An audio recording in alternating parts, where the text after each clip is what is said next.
Allahu Akbar, Allahu Akbar, Allahu Akbar,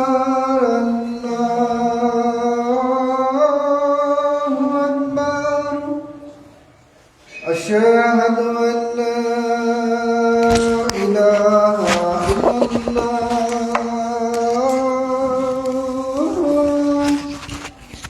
أشهد أن لا إله إلا الله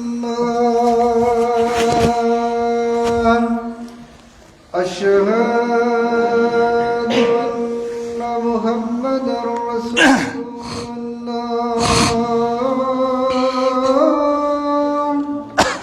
أشهد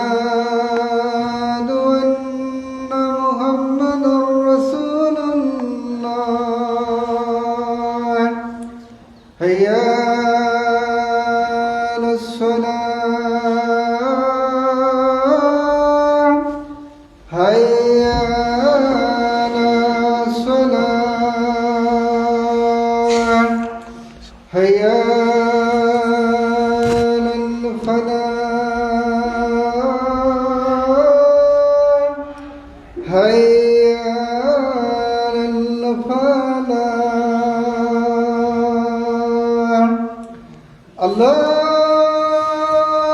Akbar, Allahu Akbar, La ilaha illallah. ওখানকার যে পশ্চিম পাশের সুইচটা অফ করে দেন জান, এই যে এম লেখা আছে যে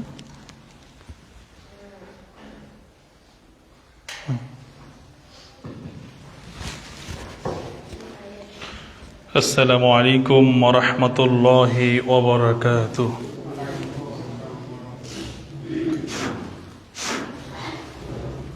আলহামদুলিল্লাহি নাহমাদুহু ওয়া নাস্তাঈনুহু ওয়া নাস্তাগফিরুহু ওয়া নাউযু বিল্লাহি মিন শুরুরি আনফুসিনা ওয়া মিন সাইয়্যাতি আ'মালিনা।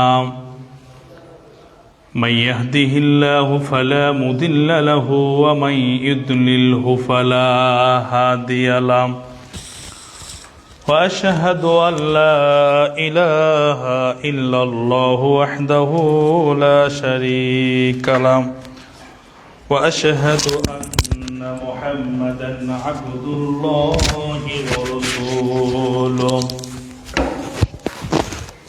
الذي أرسله بالحق بشيرا ونذيرا وداعيا إلى الله بإذنه وسراجا منيرا. أما بعد فإن خير الحديث كتاب الله وخير الهدي هدي محمد صلى الله عليه وسلم وشر الأمور محدثاتها وكل محدثات بدعة وكل بدعة ضلالة وكل ضلالة في النار. أعوذ بالله من الشيطان الرجيم. بسم الله الرحمن الرحيم.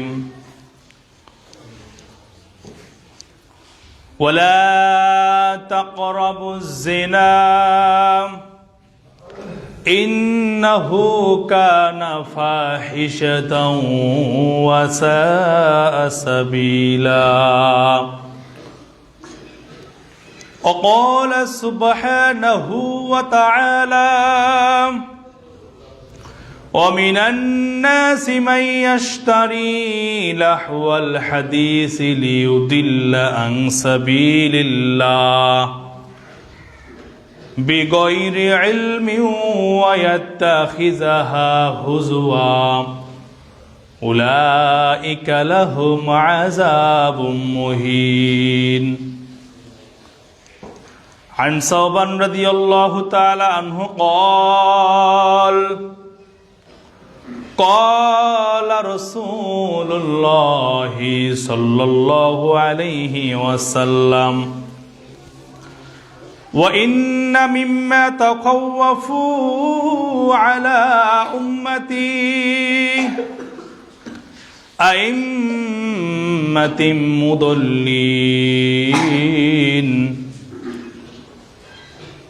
وستعبد قبائل من أمتي الأوثان وستلحق قبائل من أمتي بالمشركين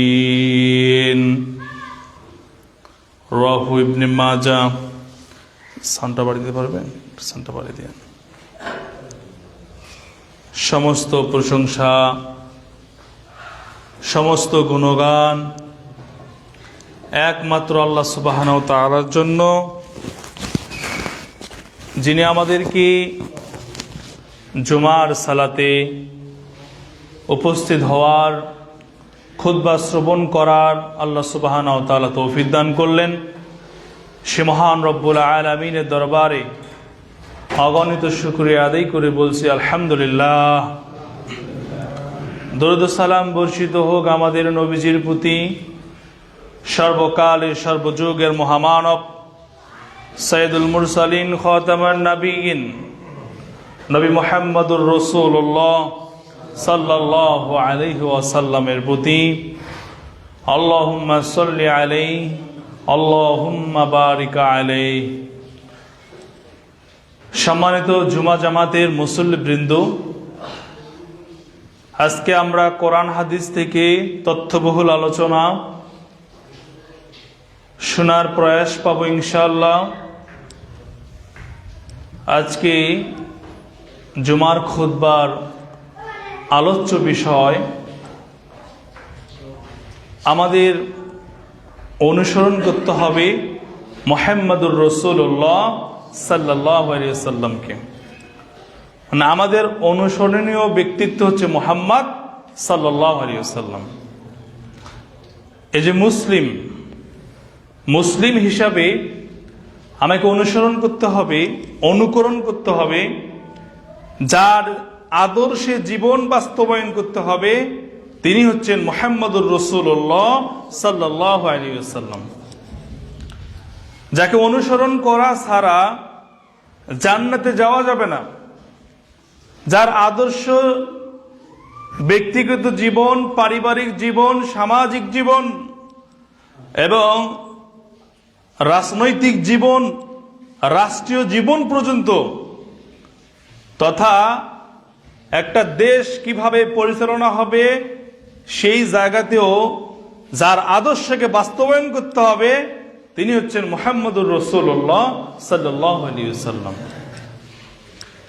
যার জীবনে, ব্যক্তিগত জীবনে আল্লাহর নবীর সুন্নাহ নাই, পারিবারিক জীবনে সুন্নাহ নাই, রাষ্ট্রীয় জীবনে সুন্নাহ নাই, সামাজিক জীবনে, রাজনৈতিক জীবনে, ব্যক্তিগত জীবনে, পারিবারিক জীবনে আল্লাহ রাসূলের আদর্শ যার জীবনে নাই, তার জীবনটা বৃথা।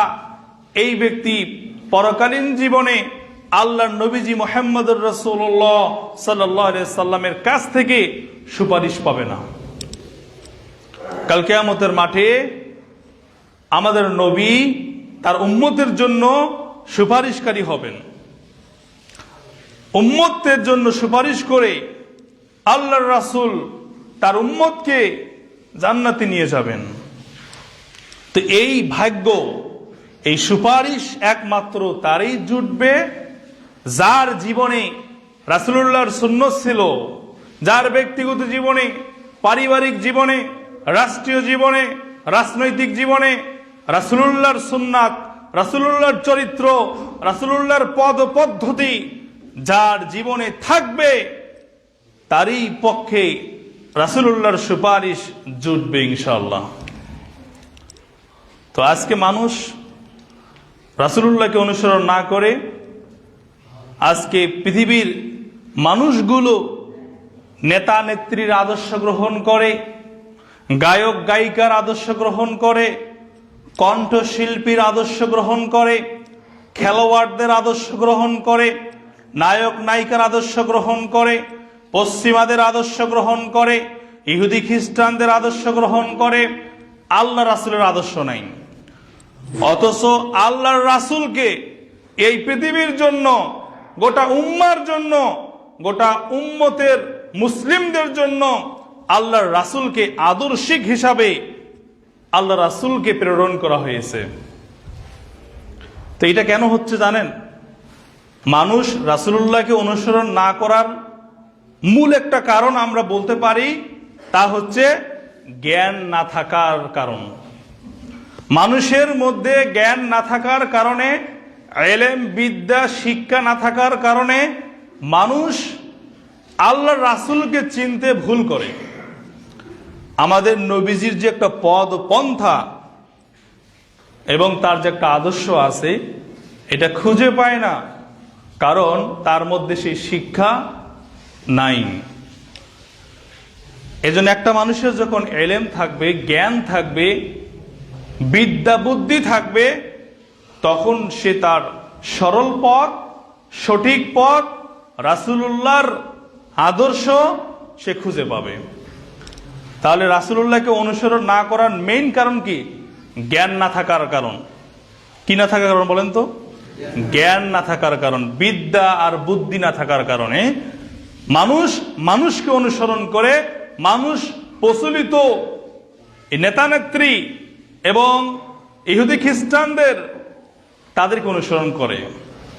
অথচ তাদেরকে অনুসরণ করে প্রচলিত রাজনীতির যেগুলো নেতা নেত্রী আছে এবং যারা কণ্ঠশিল্পী, গায়ক গায়িকা, নায়ক নায়িকা, খেলোয়াড়, পশ্চিমাদের আদর্শ কেউ যদি গ্রহণ করে, কোনোদিন তারা আল্লাহর জান্নাতে যেতে পারবে না। অথচ আমাদের প্রত্যেকেরই আশা আছে, আমরা আল্লাহর জান্নাতে যেতে চাই। আপনাদের আশা আছে না নাই? প্রত্যেকেরই আশা আছে না যে আমি মৃত্যুর পরে আমার স্থানটা যেন জান্নাতে হয়? এই আশা আকাঙ্ক্ষা প্রত্যেকটা মানুষের আছে। অথচ যেই নবীকে অনুসরণ না করলে জান্নাত যাওয়া যাবে না, অথচ আমরা তাকে অনুসরণ না করে আমরা দুনিয়ার পাশ্চাত্যের, পশ্চিমাদের সংস্কৃতি, ইহুদি খ্রিস্টানদের সংস্কৃতি, বিভিন্ন গায়ক গায়িকা, নায়ক নায়িকা, কণ্ঠশিল্পীদের আমরা অনুসরণ করি। বিশেষ করে যুবক সম্প্রদায় যারা আছে, যুবক যুবতী, তারা অনুসরণ করে প্রচলিত হলিউড বলিউড নায়ক নায়িকাকে। তারা যেভাবে চুল কাটিং করে, তারা যেভাবে হাঁটাহাঁটি করে, যেভাবে পোশাক পরে, যেভাবে চুল কাটিং করে, সেম ওইভাবে আজকে মুসলমানের সন্তান তারা ওইভাবেই নিজেকে কি করছে? তৈরি করছে। এই সমস্ত সন্তানদের আল্লাহ সুবহানাহু ওয়া তাআলা হেদায়েত দান করুক। সবাই বলেন আমিন। আমি আপনাদেরকে কয়েকটি উদাহরণ দিই কোরআন এবং হাদিস থেকে। প্রচলিত এই হলিউড বলিউড নায়ক নায়িকা, গায়ক গায়িকা, খেলোয়াড়দেরকে অনুসরণ করে কোনোদিন সরল সঠিক পথ পাওয়া যাবে না, সরল রাস্তা পাওয়া যাবে না, সঠিক রাস্তা পাওয়া যাবে না, জান্নাতে যাওয়া যাবে না। জান্নাতে যেতে হলে অনুসরণ একমাত্র করতে হবে মুহাম্মদুর রাসূলুল্লাহ সাল্লাল্লাহু আলাইহি ওয়াসাল্লামকে। আমাদের সমাজে যুবক তো এখন কম, মুরব্বীরা বেশি। যুবকদের জন্য এই একটি হাদিস মুখস্থ রাখতে হবে, মনে রাখতে হবে যে আল্লাহ রাসূল কি বলছেন। কোনোদিন একটা গায়ক গায়িকা, কণ্ঠশিল্পী হলিউড বলিউডের, এরা কোনোদিন মুসলমান যুবকের অনুসরণ ব্যক্তিত্ব হতে পারে না, আদর্শিক নেতা নেত্রী হতে পারে না। তাহলে আদর্শিক কে হবে? মুহাম্মদ সাল্লাল্লাহু আলাইহি সাল্লাম। আবু হুরায়রা থেকে বর্ণিত মুহাম্মদুর রাসূলুল্লাহ সাল্লাল্লাহু আলাইহি সাল্লাম তিনি বলেন, কুতিবা আলা ইবনি আদম, আল্লাহ রাসূল বলছেন আদম সন্তানের একটা জেনার অংশ লেখা হয়েছে। আদম সন্তানের প্রত্যেকেরই একটা জেনার একটা অংশ, জেনার একটা খাতা লেখা আছে। মুদরিকুম যালিক, সে যদি জেনা ব্যভিচার করে তাহলে অবশ্যই তাকে দেওয়া হবে। মুদরিকুম যালিক। আল্লাহর রাসূল বলেন জেনা কাকে বলে? লা মাহালাতা ফাল আইনানি জিনাহুমান নাজরু, দু চোখের জেনা হচ্ছে চোখ দিয়ে দেখা। দু চোখের জেনা কি? চোখ দিয়ে দেখা। ওয়ালুজুনানি ইস্তেমাউ, আর দু কানের জেনা হচ্ছে কান দিয়ে শোনা। অল কলবু অল লিসানু জেনাহুল কালাম, আর মুখের জেনা হচ্ছে মুখ দিয়ে কথা বলা। ওয়ালিয়াদু জেনাহুল বাতসু, আর হাতের জেনা হচ্ছে হাত দিয়ে স্পর্শ করা। ওয়ার রুজলু জেনাহুল খুতা, আর পায়ের জেনা হচ্ছে পা দিয়ে হেঁটে যাওয়া। অল কলবু ইয়াহওয়া ওয়া ইয়াতামান্না, আর অন্তরের জেনা হচ্ছে অন্তর দিয়ে পরিকল্পনা করা খারাপ কিছু। ওয়া ইউসাদ্দিকু বাইনাল ফারজু ওয়া ইউকাযযিবু, এবং মূলত জেনা বাস্তবায়ন হয়, রূপ দেয় লজ্জাস্থানের মাধ্যমে। মুসলিম এবং বুখারীর হাদিস। এই হাদিস থেকে আপনারা জানতে পারলেন জেনা বহু প্রকার। মুখের জেনা আছে, হাতের জেনা আছে, কানের জেনা আছে, চোখের জেনা আছে, এবং অন্তর কলব এটারও জেনা আছে। আর আল্লাহ রাব্বুল আলামিন বলেন লা তাকরাবুজ জিনা, তোমরা জেনার নিকটবর্তী হয়ো না। ইন্নাহু কানা ফাহিশাতাও ওয়া সাআ সাবিলা, নিশ্চয়ই জেনা হচ্ছে নিকৃষ্ট পদ ও পন্থা। জেনার পথে যারাই চলবে, জেনা ব্যভিচার ও অবৈধ সম্পর্ক যারাই করবে, আল্লাহর হাবিব আল্লাহ রাব্বুল আলামিন সূরা বনী ইসরাইলের 32 নম্বর আয়াতে বলেন জেনা হচ্ছে নিকৃষ্ট পদ ও পন্থা। যারাই জেনা ব্যভিচার ও অবৈধ সম্পর্ক করবে তারাই পথভ্রষ্ট হবে, জীবন নষ্ট হয়ে যাবে, দুনিয়ার জীবন নষ্ট হবে, আখিরাতের জীবন নষ্ট হবে।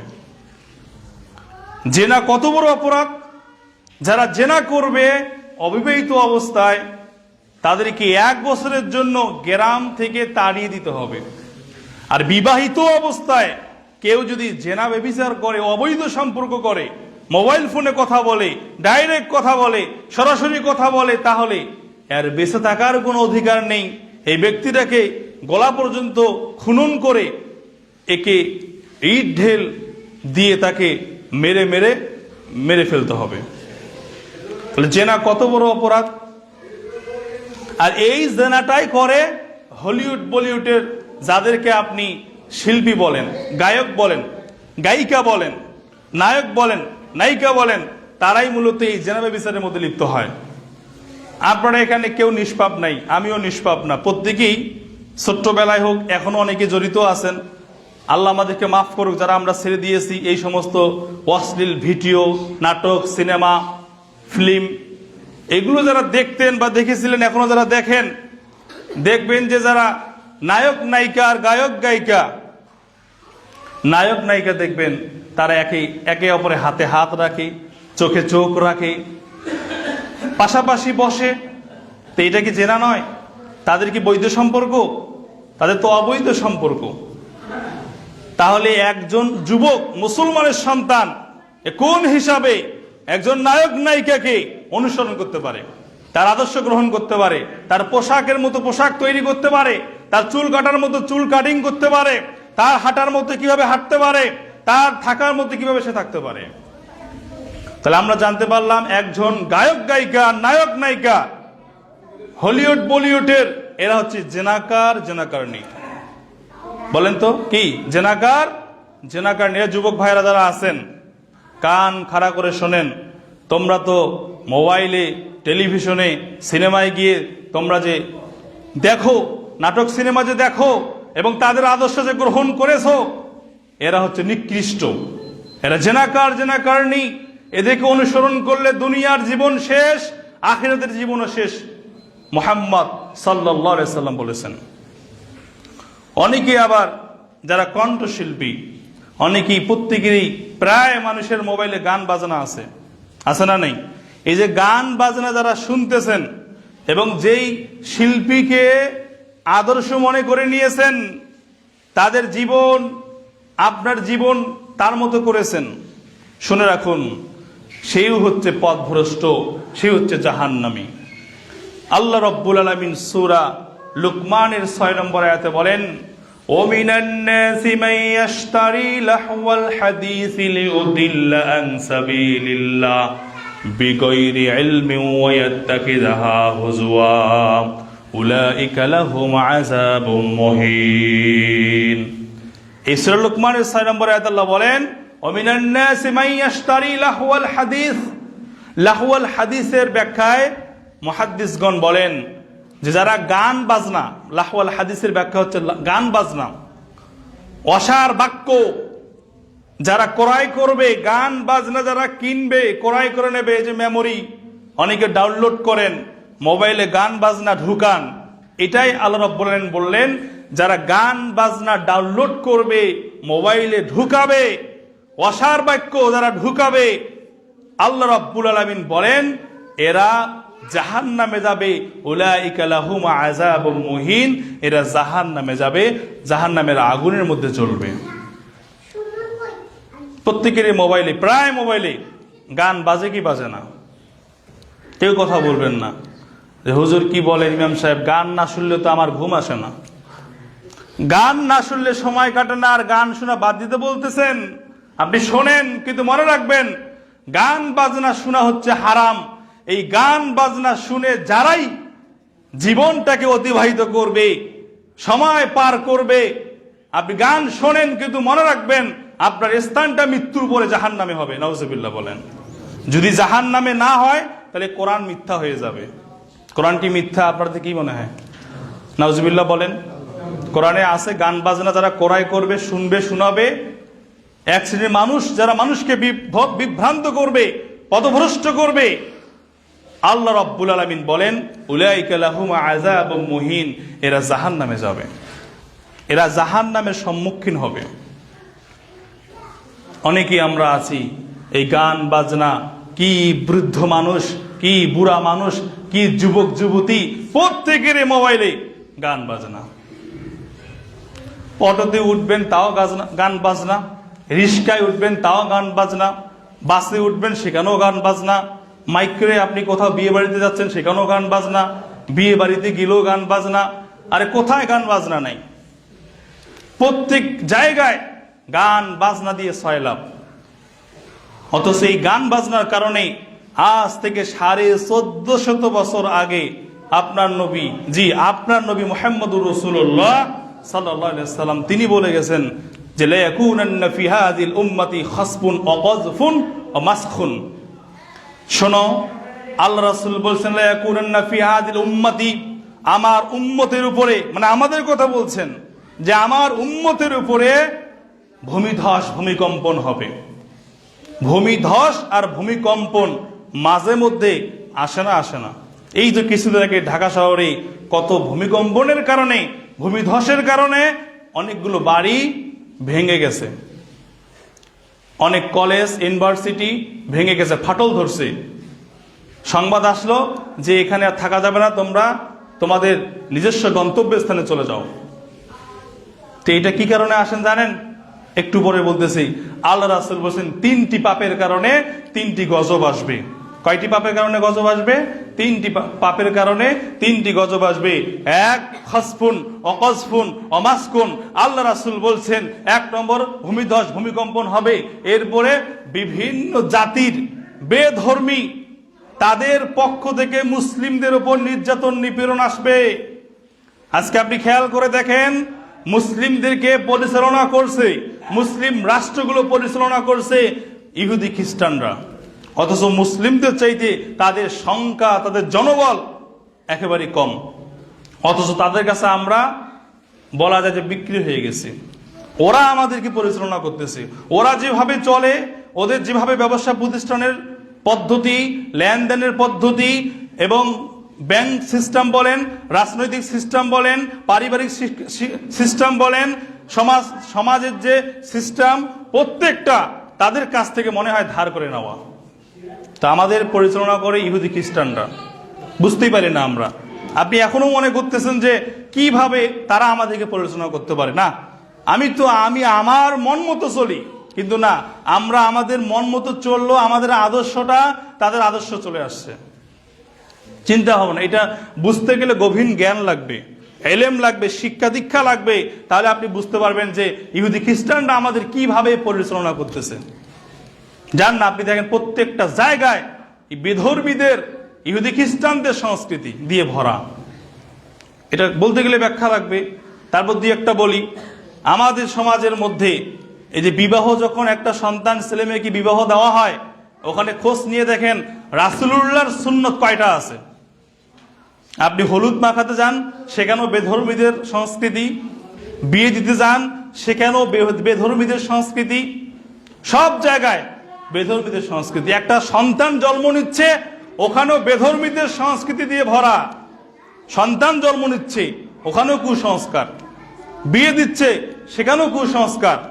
প্রত্যেকটা জায়গায় লেনদেন, ব্যবসা প্রতিষ্ঠান, ব্যাংকিং সিস্টেম, প্রত্যেকটা জায়গায় খোঁজ নিয়ে দেখেন বেধর্মীদের সংস্কৃতি, তাদের নিয়ম নীতি দিয়ে আমাদের মুসলিম রাষ্ট্রটা ভরা। তা আল্লাহ আমাদেরকে তাদের হাত থেকে হেফাজত করুক, সকলে বলেন আমিন। চলেন, আল্লাহ রাসূল বলছেন যে আল্লাহর পক্ষ থেকে গজব আসবে, ভূমিধস হবে, এবং বিভিন্ন জাতির, বিভিন্ন বেধর্মীদের পক্ষ থেকে মুসলিমদের উপরে নির্যাতন আসবে, জুলুম আসবে। আপনি এখন চক্ষু দিয়ে দেখেন, আজকে তাই হচ্ছে। ভূমিধস হচ্ছে, আল্লাহর পক্ষ থেকে গজব আসতেছে, এরপরে বেধর্মীদের পক্ষ থেকে মুসলিমদের উপরে বিভিন্ন ধরনের চাপ, বিভিন্ন ধরনের অত্যাচার, জুলুমের শিকার মুসলিমরা। আপনি মন খুলে কোরআন হাদিস থেকে কথা বলতে পারবেন না। হক কথা বললে আপনার জীবন শেষ, জীবনের হুমকি আছে না নাই? এই হচ্ছে আমাদের মুসলিম রাষ্ট্র। আমরা নামে বলি, আমাদের এই দেশটা 95% মুসলিম দিয়ে ভরা, এরপরও অপসংস্কৃতি দিয়ে মুসলিম দেশটা ভরা। এখানে মুসলিমদের কোনো সংস্কৃতি নাই। ও নামে মুসলিম, ওর আইডি কার্ডে মুসলিম, ওর জন্ম সনদে মুসলিম, ওর চামড়া কাটছে মুসলিম, গরুর মাংস খায় এজন্য মুসলিম, কিন্তু মুসলমানিত্ব ওর মধ্যে, ওর পরিবারে, ওর সমাজে, ওর রাষ্ট্রের মধ্যে মুসলিমদের কোনো সংস্কৃতি নাই। আপনি খোঁজ নিয়ে দেখেন, এই কথাগুলো ভাষা বলতেছি, একটু মিলাই দেখেন, বুঝাই দেখেন, ইনশাল্লাহ আপনারা পাবেন। তাহলে আমরা যে বলি রাসূলুল্লাহর সুন্নাত বাস্তবায়ন করতে হবে, আর আল্লাহ রাব্বুল আলামিন শর্তই দিয়েছেন কুল্লু উম্মতি ইয়াদখুলুনাল জান্নাতা, প্রত্যেক আদম সন্তান, প্রত্যেক উম্মতেই, আল্লাহ রাসূল বলছেন প্রত্যেক উম্মতেই আল্লাহর জান্নাতে যাবে, ইল্লা মান আবা, তবে তারা জান্নাতে যাবে না। ইলা ওয়ামান আবা, আল্লাহ রাসূলকে সাহাবারা বললেন তারা কারা, কারা জান্নাতে যাবে না, কারা জান্নাতে যেতে অসম্মত? আল্লাহ রাসূল বলছেন ওমান আসানি, যারা আমাকে অনুসরণ করবে, অমান আত আইনি, যারা আমাকে অনুসরণ করবে, আমার আদর্শ গ্রহণ করবে, আমার সুন্নাত ধারণ করবে, তারাই মূলত আল্লাহর জান্নাতে চলে যাবে। সুবহানাল্লাহ বলেন। কিন্তু আমাদের আদর্শটা পশ্চিমাদের আদর্শ দিয়ে ভরা। এই হাদিসে, ইবনে মাজার হাদিস, আল্লাহ রাসূল বলেন যে 3টা গজব আসবে 3টা পাপের কারণে। এই যে পাপগুলো দেখেন আমাদের সমাজের মধ্যে আছে, ইজা শারিবুল খুমুর, যখন লোকেরা নেশাদার দ্রব্য সেবন করবে, তখন আল্লাহর পক্ষ থেকে গজব আসবে। মানুষের আকার আকৃতি পরিবর্তন হবে, চরিত্র পরিবর্তন হবে। ও সকালে একটা বলবে, বিকেলে আরেকটা বলছে, সকালেই বলছে কিন্তু কথা নাই, বিকালে পরিবর্তন হয়ে গেছে। এবং বিভিন্ন জাতির পক্ষ থেকে চাপ আসবে, জুলুম আসবে, অত্যাচার আসবে, যখন মানুষ ইজা শারিবুল খুমুর, মানুষ যখন নেশাদার দ্রব্য সেবন করবে। লোকেরা নেশাদার দ্রব্য সম্পর্কে মানুষই জানে না, আর জানার পরও কেউ গোরামি করে ও মানতেই চায় না যে এটা আবার নেশাদার দ্রব্য হয় নাকি। অথচ সালাফি মানহাজের আলেমরা একমত, নেশাদার দ্রব্য যেটাকে আপনারা সহজ মনে করেছেন, সহজে পাওয়া যায়, গ্রামে পাওয়া যায়, পাড়ায় পাওয়া যায়, সব জায়গায় পাওয়া যায়, এটাকে একেবারে সহজ মূল্য করা হয়েছে, অল্প দাম করা হয়েছে। 5 টাকার মধ্যে আপনারা যে পান খাচ্ছেন জর্দা, এটা সালাফি মানহাজের আলেমরা একমত, এটা হচ্ছে নেশাদার দ্রব্য। এটা খাওয়া, বিক্রি করা, উৎপাদন করা, তৈরি করা টোটালি হারাম বলছে মুহাম্মদ সাল্লাল্লাহু আলাইহি ওয়াসাল্লাম। আপনি বলতে পারেন ইমাম সাহেব এটা কোরআন হাদিসে কোথায় আছে? জর্দা খাওয়া হারাম, গুল খাওয়া হারাম, বিড়ি খাওয়া হারাম, কোরআন মাজিদে কোথায় আছে, হাদিসে কোথায় আছে? আপনি দলিল দেন। অনেকে আমাদের কাছে দলিল চায়, আমি যে বিড়ি খাই, বিড়ি খাওয়ার দলিল চায়। অনেকে তো আবার বিড়ি খাওয়ার দোয়াও তৈরি করেছে, আল্লাহ বারিক লানা ফিমা বিড়ি টানা, নাউজুবিল্লাহ কন, এটা নাকি বিড়ি খাওয়ার দোয়া, আল্লাহ বারিক লানা ফিমা বিড়ি টানা। বিড়ি খাওয়ার দোয়া পর্যন্ত মুখস্থ করছে। তো কোরআন হাদিসে এইরকম স্পষ্ট করে নাম উল্লেখ নেই। তো এইটা যদি স্পষ্ট করে কোরআন হাদিসে উল্লেখ থাকে, তাহলে কোরআন কত বড় মোটা হবে, হাদিসের কিতাব কত লম্বা হবে। তাহলে সব কথারই মূল কথা আল্লাহ রাসূল বলে গেছেন, মা আসকারা কাসীরুহু ফাকলিলু হারামুন, যেই জিনিসটা বেশি খাইলে বিবেকের ক্ষতি হয়, অস্বাভাবিক হয়ে যান, সেটার কাসীর অল্প খাওয়া হারাম করেছেন মুহাম্মদ সাল্লাল্লাহু আলাইহি ওয়াসাল্লাম। আপনি যদি একটা গুলের ঢোঙ্গা একবারই খান, তাহলে কি আপনি স্থির থাকতে পারবেন? জর্দার প্যাকেট একবারই যদি খান, স্থির থাকতে পারবেন, স্বাভাবিক থাকতে পারবেন? স্বাভাবিক থাকতে পারবেন না। যদি প্রথম দিন গুল মাখা অভ্যাস করেছিলেন, আপনি ওই দিন আপনার মাথা ঘুরছিল, আপনি পড়ে গেছিলেন, টঙ্গর মঙ্গর হয়েছে কি হয় নাই? আমরা কি রাগ হচ্ছেন? এই যে হক কথা হচ্ছে তিতা, মনে মনে আমায় গালি দিচ্ছেন আপনারা, আর অন্য বক্তব্য দেন, জি এটা আগে বক্তব্য দিতে হবে। এগুলো আমাদের মধ্যে হচ্ছে সমস্যা। কিভাবে আপনি আশা করতে পারেন আল্লাহর পক্ষ থেকে শান্তি আসবে, রহমত আসবে? এই 3টা পাপের কারণে 3টা গজব আসছে। এই আপনার জন্য আমরা যারা ভালোভাবে চলতে চাই, চলতে পারি না, গজব আসতেছে। আল্লাহর পক্ষ থেকে গজব আসে, বিভিন্ন জাতির পক্ষ থেকে চাপ, নির্যাতন, জুলুম আমাদের সমাজের মধ্যে হচ্ছে, ভূমিকম্পন হচ্ছে। ভূমিকম্পন যদি হয় আপনার পাপের কারণে, তাহলে নামাজি ব্যক্তিরা কি ঠিক থাকতে পারবে? কথা বোঝেন নাই? যদি পাপের কারণে আল্লাহ রাগ হয়ে গজব দেয়, আল্লাহ যদি ভূমিকম্পনে, এই ধানতুল্লাহ সরকার পাড়া ভূমিকম্পনে ঘর বাড়ি যদি ভেঙে যায়, তাহলে আপনার বাড়ির পাশে একজন নামাজি ব্যক্তি আছে, তার বাড়ি ঘরও ভাঙবে কিনা বলেন? এজন্য আপনার পাপের কারণে যারা ভালো মানুষ তারাও বিপদে। অনেকে আমরা আছি, ওরে আমার ছেলে তো আর এগুলো কাজ করে না, আমি কথা বলবো কেন? আমরা অনেকে চুপচাপ থাকি, দেখেও আমরা কথা বলি না। অথচ উত্তম কথা বলার জন্যই মূলত আল্লাহ রাব্বুল আলামিন আমাদেরকে সৃষ্টি করেছেন। এই 3টা পাপ, ইজা শারিবুল খুমুর অত্তাখজুল কইনাত, যারা বাদ্যযন্ত্রে আগ্রহী হবে, বাদ্যযন্ত্র, গান বাজনা, যেটা আপনি সহজ মনে করেন, হালাল মনে করেন, কিছুই মনে করেন না, আনন্দে আপনি শোনেন ইয়ারফোন হেডফোন লাগিয়ে, এই গান বাজনার কারণে আল্লাহর পক্ষ থেকে গজব আসে। আপনার জীবনে শান্তি নাই, আপনার পারিবারিক জীবনে রহমত নাই, আপনার রাষ্ট্রীয় জীবনে শান্তি নাই, রহমত নাই, বারাকা নাই। আপনি দেখেন না, প্রত্যেকটা জায়গায় গান বাজনা দিয়ে, নর্তকী দিয়ে সয়লাভ ভরপুর হয়ে গেছে। প্রত্যেকটা বাড়িতে আজকে গান বাজনা বাজে। তো গান বাজনা যারা শুনবে, আল্লাহর পক্ষ থেকে গজব আসবে। সূরা লুকমানের 6 নম্বর আয়াত। এরপরে অদরাবু বিল মাআজিফ, আমাদের প্রায় দেখবেন যে কনসার্টের আয়োজন করে যুবকরা, নাচনালি নাচায়, মেয়ে এসে, একজন মেয়ে এসে নাচানাচি করে, নায়িকা এসে নাচানাচি করে। এই যে নাচানাচি করা, গান বাজনায় আগ্রহী হওয়া, রাত্রি উদযাপন করা, এর মাধ্যমে আল্লাহর পক্ষ থেকে গজব আসে। প্রিয় ভাইরা, এই যুবক ভাইয়েরা তোমাদের জন্য কথা বলছি, আল্লাহ রাসূলকে অনুসরণ না করে একজন গায়ক গায়িকাকে, একজন কণ্ঠশিল্পীকে অনুসরণ করলে তোমার জায়গাটা কোথায় হবে একটু বিবেচনা করে নাও। অনেকে আবার খেলোয়াড়দেরকে অনুসরণ করা শুরু করেছে। খেলোয়াড় নাম দিয়ে একজনে জানি, যেমন মেসি, নেইমার, আর জানি না। এইরকম ধরনের প্লেয়ারদেরকে যারা অনুসরণ করে, তাদের খেলা দেখে, আপনারা কি জানেন তারা যে ফুটবল খেলে, ফুটবল খেলা হারাম না, ক্রিকেট খেলা হারাম না, কোনো মুফতি কোনো হুজুর বলতে পারবে না যে হারাম। কিন্তু হারাম কখন? যখন হারজিত থাকবে, জুয়ানি হেতু থাকবে, তখন এটা হারাম হয়ে যাবে। হারাম কখন হবে বলেন? যখন জুয়া নিহিত থাকবে। জুয়া, জুয়া মানে হারজিত, এ জিতলে এই পাবে, কাপ পাবে, তারপর টাকা পাবে, গরু ছাগল পাবে, হাঁস মুরগি পাবে। এই যে হারজিত থাকলে, লেনদেন থাকলে, তখন ওই খেলা আপনার জন্য হারাম হয়ে যাবে। তো শারীরিক চর্চার জন্য, শারীরিক ডেভেলপ করার জন্য, শরীরকে সুস্থ রাখার জন্য আপনি ফুটবল খেলবেন, ক্রিকেট খেলবেন, সমস্ত খেলা আপনি খেলেন, যেটা আপনার শারীরিক চর্চা। কিন্তু সমস্ত খেলা বলতে আপনি এখন লুডো খেলবেন, ক্যাসিনো খেলবেন, তারপর আর কি পাবজি, ফ্রি ফায়ার, মোবাইলে বসে ঘন্টার পর ঘন্টা আপনি চালাবেন, শারীরিক কোনো উপকার নাই, এই খেলা আপনার জন্য হারাম করেছে মুহাম্মদ রাসূলুল্লাহ সাল্লাল্লাহু আলাইহি সাল্লাম, আল্লাহ রাসূলের জামানায়।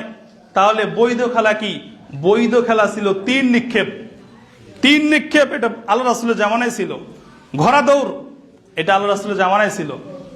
এগুলো খেলা খেলবেন, সাংস্কৃতিক ইসলামিক সাংস্কৃতিক করবেন, এগুলো হচ্ছে বৈধ। কিন্তু আমার দেশের যুবকরা, বাপ ছেলে মিলে মোবাইল ফোন নিয়ে সারাদিন ক্যাসিনো, বাপ খেলছে জুয়া, আর ছেলেকে মোবাইল দিয়েছে, এক ঘরের কোনায় বসে মোবাইল ফোনে ফ্রি ফায়ার, পাবজি, তারপরে ছেলেও এখন জড়িত হয়েছে ক্যাসিনো খেলায়। আছে না নেই? আপনাদের ধনাদুল্লাহ সরকার নাই, সবাই আল্লাহর ওলি। এই ক্যাসিনো, এই যে মোবাইল ফোনে দাবা খেলা, লুডো খেলা, এগুলো খেলা হচ্ছে ইসলামের দৃষ্টিতে এগুলো হারাম। কারণ এগুলোতে কি নাই বলেন তো? শারীরিক কোনো উপকার নাই। কি নাই বলেন? শারীরিক কোনো উপকার নাই। এই জন্য এই খেলা আপনার জন্য জায়েজ নয়। এই ক্যাসিনো খেলতে গিয়ে কতজনের ঘর বাড়ি বিলীন হয়ে গেল, ওর বউ ওকে তালাক দিয়ে গেল, ওর সংসার নষ্ট হয়ে গেল, ওর ব্যবসা প্রতিষ্ঠান নষ্ট হয়ে গেল, কতজনের চেহারা নষ্ট হয়ে গেল, কতজনের কত কি নষ্ট হলো। ঠিক কিনা বলেন? আপনারা ঠিক বলতেছেন, আপনারাই জড়িত আছেন। আল্লাহ আমাদেরকে সবাইকে হেদায়েত দান করুক, বলেন আমিন। প্রিয় ভাইয়েরা, মানুষ যখন ঠকে তখনই শেখে। আপনি না ঠকা পর্যন্ত শিখবেন না। আপনাকে লোভ দেখানো হয়, আপনাকে টোপ দেয়, কিন্তু আপনি এই টোপ গিলে ফেলেন। যখন আপনি ঠকে যান যে আপনার ব্যবসা প্রতিষ্ঠান নষ্ট হয়ে গেল, টাকা পয়সা নষ্ট হয়ে গেল, বউটা আমাকে ছেড়ে চলে গেল, ও ক্যাসিনো নিয়ে ব্যস্ত, মোবাইল নিয়ে ব্যস্ত, বউকে সময় দেয় না, থাকবে কিভাবে? বউয়ের তো একটা চাহিদা আছে। এই হচ্ছে আমাদের সমাজের অবস্থা। আল্লাহ রাব্বুল আলামিন বলেন, ইয়া আইয়ুহাল্লাযীনা আমানু ইন্নামাল খামরু ওয়াল মাইসিরু ওয়াল আনসাবু ওয়াল আজলাম। ঈমানদারগণ, নিশ্চয়ই ইন্নামাল খামর, মদ, জুয়া, মূর্তি পূজা, ভাগ্য নির্ণয় করা, গণকের কাছে যাওয়া, এগুলো হচ্ছে রিজিসুম মিন আমালিশ শাইতান। এগুলো হচ্ছে শয়তানের ঘৃণিত কাজ। শয়তান পর্যন্ত জুয়া খেলা এটা ঘৃণা করে। তা তুমি কত বড় শয়তান! শয়তান যদি এই কর্মকে ঘৃণা করে, তাহলে আমার দেশের যুবকরা এই খেলা আনন্দেই করে, তাহলে কয় নম্বর শয়তান? কথা অনেকে খারাপ লাগবে, কিন্তু আপনি কোরআন হাদিস দেখেন, আপনি মুসলমানের সন্তান, আপনি কোনোদিন এই কর্মগুলোতে লিপ্ত হতে পারেন না। আপনার বাপ মুসলমান, আপনার দাদা মুসলমান, 14 গোষ্ঠী মুসলমান, মুসলমান ঘরের সন্তান হয়ে জন্ম নিয়ে কিভাবে আমরা জুয়া খেলি? জুয়া কোনোদিন মানুষকে সফলতার দিক দেখাতে পারে না। তুমি মনে করেছো জুয়া খেলে এই করলাম, এই করলাম, সেই করলাম, দেখবে পরিশেষে তোমার এই সম্পদ একসময় থাকবে না, এগুলো বিলীন হয়ে যাবে। জুয়া এত বড় অপরাধ, এই পৃথিবীতে 2টি পাপ আছে, না করেই পাপী। কয়টি পাপ আছে বলেন তো? আচ্ছা, আপনারা একটু মাথা চোখাইয়েন না, এই আমার দিকে তাকান। আপনারা কি বক্তব্য শুনতেছেন? পৃথিবীতে 2টি পাপ আছে, না করেই পাপী। এক খেলেতে তাকাতে হবে। মুরব্বী, ও যুবক ভাইয়েরা একটু শোনেন, পৃথিবীতে দুইটি পাপ আছে, না করেই পাপী। নাম্বার 1, কেউ যদি বলে এসো জুয়া খেলি, ও খেলে নাই, শুধু বলছে এসো জুয়া খেলি। আল্লাহ রাসূল বলছেন মান ক্বালা লি সাহিবি তাল অকওমি ফালিয়াতাসাদদাক, যেই ব্যক্তি বলবে, বুখারীর হাদিস, যে ব্যক্তি বলবে এসো জুয়া খেলি, ও খেলেই নাই, এ পাপী হবে। আল্লাহ রাসূল বলছেন এ কথা বলার কারণেই তাকে সদকা আদায় করতে হবে, ওকে সাদাকা দিতে হবে, ওকে কিছু জাকাত খায়রাত করতে হবে। আপনি খেলেন নাই, শুধু বলছেন চলো একটু জুয়া খেলবো। আল্লাহ রাসূল বলছেন ও 10 জন মিসকিনকে, 10 জন ফকিরকে 1.25 কেজি করে চাউল দিতে হবে। আবার শোনেন, আপনি কাউকে বলছেন এসো জুয়া খেলি, খেলেন নাই, শুধু বলছেন। আল্লাহ রাসূল বলছেন 10 জন ফকিরকে 1.25 কেজি করে চাল। কয় কেজি বলেন তো? না আরো জোরে বলেন, কয় কেজি? 1.25 কেজি, বোঝেন তো? 1 কেজি 1 পোয়া। এই চাউল 10 জন মিসকিনকে আপনাকে দিতে হবে এই কথা বলার কারণে, তাছাড়া আপনার কথা বলার কাফারা হবে না। এত বড় অপরাধ এই জুয়া, এত বড় অপরাধ। এই জুয়ার কারণে মানুষকে ধ্বংস হয়ে যাচ্ছে। একটু পরে বলতেছি। আল্লাহ রাব্বুল আলামিন দুইটি পাপ, এক হচ্ছে এসো জুয়া খেলি, ও করেনি পাপী। 2 হচ্ছে কোনো মহিলা যদি সাজুগুজু করে কোনো পর পুরুষের পাশ দিয়ে অতিক্রম করে, এই মহিলা হচ্ছে জেনাকারণী। নাউজুবিল্লাহ বলেন। ও মা, ও চাচি, আবার শোনেন, আবার বলতেছি, একজন মহিলা যদি সাজুগুজু করে, পারফিউম লাগিয়ে, মেকআপ লাগিয়ে কোনো পর পুরুষের পাশ দিয়ে হেঁটে যায়, এই হেঁটে যাওয়াতেই ও জেনাকারণী, ও জেনা করেছে, ও ব্যভিচার করছে, ও অবৈধ সম্পর্ক করছে। অথচ অবৈধ সম্পর্কও করে নাই, জেনাও করে নাই, ব্যভিচারও করে নাই, কিন্তু আল্লাহ নবী বলছে ও সাজুগুজু করে পরপুরুষের পাশ দিয়ে যাওয়ার কারণেই আল্লাহ রাসূল বলছেন এ জেনাকারণী। নাউজুবিল্লাহ কন, জোরে কন নাউজুবিল্লাহ।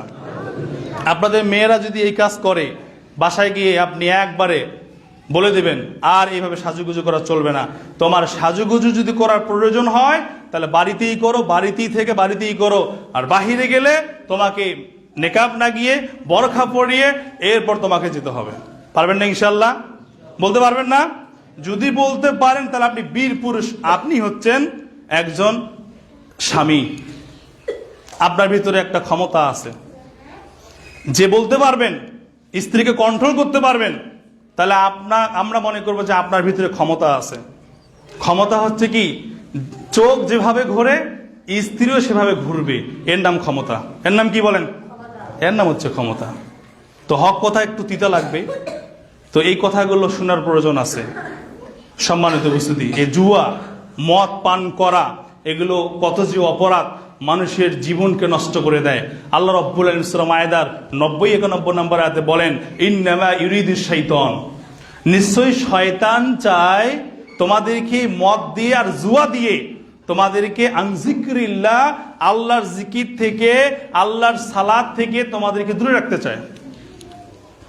মদ আর জুয়া দিয়ে আল্লাহর জিকির, আন যিকরিল্লাহি ওয়া আনিস সালাহ, আল্লাহর জিকির থেকে, আল্লাহর স্মরণ থেকে, আর কি সালাত মানে নামাজ থেকে তোমাদের দূরে রাখতে চায়। ফাহাল আনতুম মুনতাহুন, ও ধনাদুল্লাহ সরকার লোকেরা, আল্লাহ বলছেন তোমরা কি ফিরে আসবে না? ফাহাল আনতুম মুনতাহুন, তোমরা কি ফিরে আসবে না জুয়ার পথ থেকে? তোমরা কি ফিরে আসবে না সাদা দ্রব্য সেবন থেকে? তোমরা কি ফিরে আসবে না জুয়া থেকে? ফাহাল আনতুম মুনতাহুন, আল্লাহ বলছেন তোমরা ফিরে আসো, এই রাস্তাগুলো থেকে তোমরা ফিরে আসো, তাহলেই তোমরা লাআল্লাকুম তুফলিহুন, তাহলেই তোমরা সুপথগামী, তাহলেই তোমরা হেদায়েত প্রাপ্ত হবে। সুবহানাল্লাহ বলেন। আজকে আমাদের সমাজটা এই আঙ্গিকায় চলতেছে। আমাদের সমাজটা, পুরো সমাজ, যুবক জাতি, যুবক সম্প্রদায়, মুরব্বীরা সহকারে আজকে এই নিষেধাজ্ঞ দ্রব্য আর জুয়ার মধ্যে তারা লিপ্ত হয়ে গেছে। এগুলো বিষয়ে আরো অনেক আলোচনা করা ছিল, সময় সংক্ষিপ্ত অভাবে আমরা আজকে বক্তব্যটা, খুতবাটি এখানে সমাপ্ত করলাম। আল্লাহর কাছে দোয়া করি, আল্লাহ আমরা তো পাপিষ্ট ব্যক্তি, আমরা পাপকারী, আমরা ভুলকারী, আল্লাহ আপনি আমাদেরকে ভুলগুলো ক্ষমা করে দিন। সকলে বলেন আমিন। আল্লাহ আমরা বুঝে আর না বুঝে, জেনে না জেনে অনেক গুনাহ তো আমরা করি। আল্লাহ আপনি আমাদেরকে ক্ষমা করেন, এবং আপনি ছাড়া ক্ষমাকারী আর কেউ নাই। আপনি আমাদের ভুলগুলো সংশোধন করে আপনি আল্লাহ আমাদেরকে আপনার রাস্তায় পরিচালিত করুন। সকলে বলেন আমিন। প্রিয় ভাইরা, এইভাবে হারাম উপার্জন করে, এইভাবে হারাম খেয়ে কোনোদিন ইবাদত আল্লাহ রাব্বুল আলামিন কবুল করবেন না। আপনি জানেন এই পৃথিবীতে কেউ স্থায়ী নই। আমরা এই পৃথিবী থেকে চলে যাব, কে কখন মরে যাব। 10 বছরের যুবক ছেলেরাও, শিশুরাও মারা যাচ্ছে, 20 বছরের যুবকরাও মারা যাচ্ছে, 40-60 বছরের বৃদ্ধরাও মারা যাচ্ছে। বৃদ্ধের আগে যুবকরা যাচ্ছে, যুবকদের আগে বৃদ্ধরা যাচ্ছে। কে কখন চলে যাব, কার কখন মাথায় এসে এইভাবে আমরা মৃত্যুবরণ করব, আজকে আমাদের কিন্তু কোনো গ্যারান্টি নাই। কে কখন আমরা মারা যাব, কখন যে আমাদের পিছনে এসে গাড়ি লাগে অ্যাক্সিডেন্ট করে আমরা মারা যাব, কখন যে আমাদের দুর্ঘটনা ঘটবে, কেউ আমরা জানি না। এজন্য মুমিন যারা বুদ্ধিমান ব্যক্তি, তারা মূলত তারা আখিরাতের জীবনকে তারা দুনিয়ার জীবনেই তারা সাজিয়ে নেয়। আল্লাহ রাব্বুল আলামিন মূলত তাদেরকে পছন্দ করেন। সূরা হুজরাত 13 নম্বর আয়াতে ইন্না আকরামাকুম ইনদাল্লাহি আতকাকুম, আল্লাহ রাব্বুল আলামিন বলেন নিশ্চয়ই আল্লাহর কাছে উৎকৃষ্ট মানুষ, ভালো মানুষ ওই যে আল্লাহকে ভয় করে, নিজের চরিত্রকে সংশোধন করে, আল্লাহর রাস্তায় জীবনকে পরিচালনা করে। এই হচ্ছে আল্লাহর কাছে সম্মানিত ব্যক্তি, এরাই হচ্ছে জান্নাতি ব্যক্তি। সুবহানাল্লাহ বলেন। অতএব জীবন 40 বছর বয়সে অনেক ভুল হয়ে গেছে, আসেন তাওবা করেন, ফিরে আসেন আল্লাহর পথে। অনেকেই নামাজ পড়তেছেন না, নামাজের কথা বলা হয়, ইমাম সাহেব নামাজের কথা বলে, সভাপতি সাহেব নামাজের কথা বলে, মুরব্বীরা নামাজের কথা বলে। অনেক মানুষ 20 বছর যুবকরা নামাজ পড়তেছে না, 30 বছরের মানুষগুলো নামাজ পড়তেছে না, ও 50 বছর বয়স, এক পা কবরে চলে গেছে, এখন পর্যন্ত নামাজ শুরু করে নাই। ও মনে করছে দুনিয়াতে মনে চিরজীবন থাকবে। দুনিয়ায় কি চিরজীবন থাকার জন্য এসেছি? পা তো চলে গেছে কবরে, চোখে কম দেখতেছি, এখন আগের মতো আর খেতে পারি না, আগের মতো হাঁটতে পারি না। এটা কিসের আলামত? এটা কবরে যাওয়ার আলামত। শেষ। আর কতদিন থাকবেন? তাওবা করেন, ফজরের নামাজ পড়েন, জোহর পড়েন, আসর পড়েন, যে যেখানে থাকবেন নামাজটা শুরু করেন। আপনি যত বড়ই পাপী হন না কেন, যেই কর্মে থাকেন না কেন, সবার আগে সালাতের সাথে কোনো আপনার স্যাক্রিফাইস নেই, আপনাকে সালাত পড়তেই হবে। আল্লাহ সুবহানাহু ওয়া তাআলা আমাদের প্রত্যেককে সালাত আদায় করার তৌফিক দান করুন। সকলে বলেন আমিন। খালি বক্তব্য শুনলে হবে না, এই চুপচাপ করে শুনবেন আর নিজের জীবনে আমল করবেন না, এটা সবচাইতে আপনি ডাবল পাপী হয়ে যাবেন। কিয়ামতের মাঠে আল্লাহ আপনাকে বলবে, জানো নাই, তুমি মানো নাই কেন? আপনি বলতে পারেন যে আমি জানি না এজন্য মানি নাই, কিন্তু আপনাকে আল্লাহ বলবে, যারা আপনারা জানেন, যে তুমি জানার পরে মানো নাই কেন? কি বলবেন? আপনি জানেন কিন্তু মানেন নাই। পাপ আছে না নাই? খবর আছে না নাই? অতএব প্রত্যেকেই যারা জানেন, বোঝেন, বুদ্ধিমান মানুষ আছেন, আসেন আমরা ইসলামের পথে ধাবিত হই। শুধু কোরআন বাস্তবায়ন করতে হবে পার্লামেন্টে, অথচ কোরআনের আদর্শ নিজের জীবনে নাই, পারিবারিক জীবনে নাই, সমাজের জীবনে নাই। কিভাবে পার্লামেন্টে আপনার প্রতিষ্ঠিত হবে? তা আমরা প্রত্যেকে আগে, আমরা নিজেরা আগে কোরআনের আদর্শকে আগে ধারণ করি। পারবো তো ইনশাল্লাহ? সবাই ইনশাল্লাহ বলেন তো। আল্লাহর কাছে দোয়া করে, আল্লাহ আপনি আমাদেরকে ক্ষমা করুন। ওয়া আখিরু দাওয়ানা আলহামদুলিল্লাহি রাব্বিল আলামিন। আলহামদুলিল্লাহি রাব্বিল আলামিন।